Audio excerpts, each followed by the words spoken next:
Bonjour à tous, avec l'aide de Dieu, le Hayom Yom du premier Tishri, premier jour de Rosh Hashanah. Tout d'abord, le Rabbi nous dit il faut étudier le Chumash du jour, le Télim du jour, le Tanya du jour. Puis le Rabbi va nous dire 7 points en ce qui concerne la fête de Rosh Hashanah. Tout d'abord, le premier point, en ce qui concerne l'allumage des bougies de la fête de Rosh Hashanah. En général, la bénédiction pour le Yom Tov, c'est le Hadlik Ner Shel Yom Tov. Et là, on ne dit pas le Hadlik Ner Shel Yom Tov, mais on dit le Hadlik Ner Shel Yom Hazikaron, d'allumer la bougie du jour du souvenir. Ce qui est un chidouche, ce qui est une nouveauté, pas dans toutes les communautés c'est fait, mais comme ça c'est la coutume Chabad. Et après nous avons la deuxième bénédiction de Shehriyanu, dans lequel on remercie Hachem qui nous a fait vivre jusqu'à ce moment exceptionnel. Deuxième point, le Rabbi nous dit, bien que dans le Shulchan Aruch du Admur Hazaken, il est dit que dans tous les Kadishim au pluriel, depuis Rosh Hashanah jusqu'à Kippour, donc des 10 jours de pénitence, on dit le Eila ou le Eila mikol bichata, contrairement à toute l'année qu'on dit le Eila min kol bichata, là on dit le Eila ou le Eila mikol bichata. Le Rabbi nous dit qu'on ne répète pas deux fois le Eila. C'est notre coutume, donc Rabat, de ne pas dire deux fois le Eila dans tous les Kadishim des 10 jours de pénitence, uniquement à Neila, à ce moment-là, on dira le Eila ou le Eila dans la cinquième prière, dernière prière de Kippour. Un troisième point, en ce qui concerne le psaume 24, les David, etc., Hashem Haaretz Umloa, etc., que tout appartient à Dieu et tout ce qui est dans la terre, etc. Donc un psaume qui est dit à Rosh Hashanah, donc après la prière de Harvit.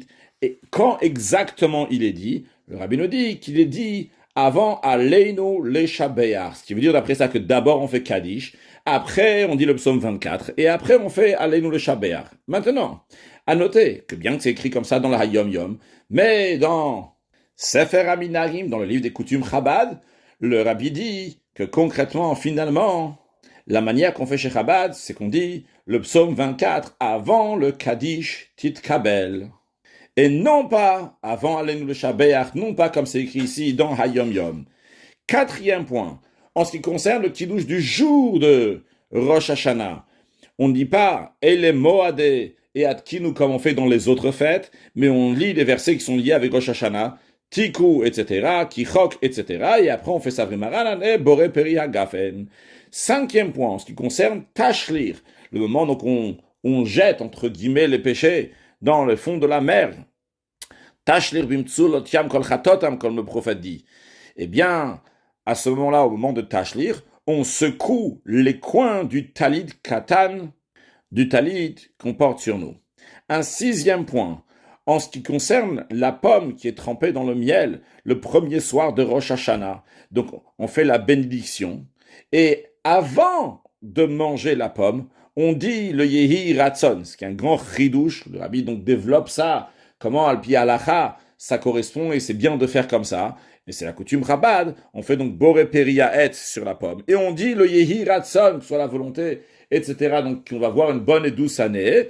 Et après seulement on mange. Donc en autre mot, le Yehi Ratzon est dit entre la bénédiction et manger la pomme.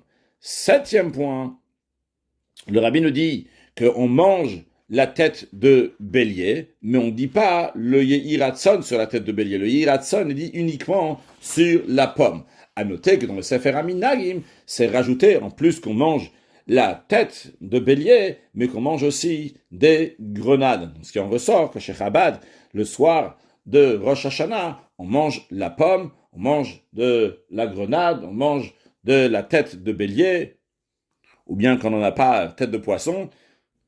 Mais en tous les cas, donc il n'y a pas la coutume de manger encore d'autres choses. Et le Yehi Ratzon, ce qui est dit clairement ici dans la Yom Yom, que le Yehi Ratzon est fait uniquement sur la pomme et pas sur toutes les autres bonnes choses qui sont mangées, en bon signe pour tout le monde, pour avoir une excellente année et accueillir Mashiach now, une excellente journée, un excellent Yom, une excellente année.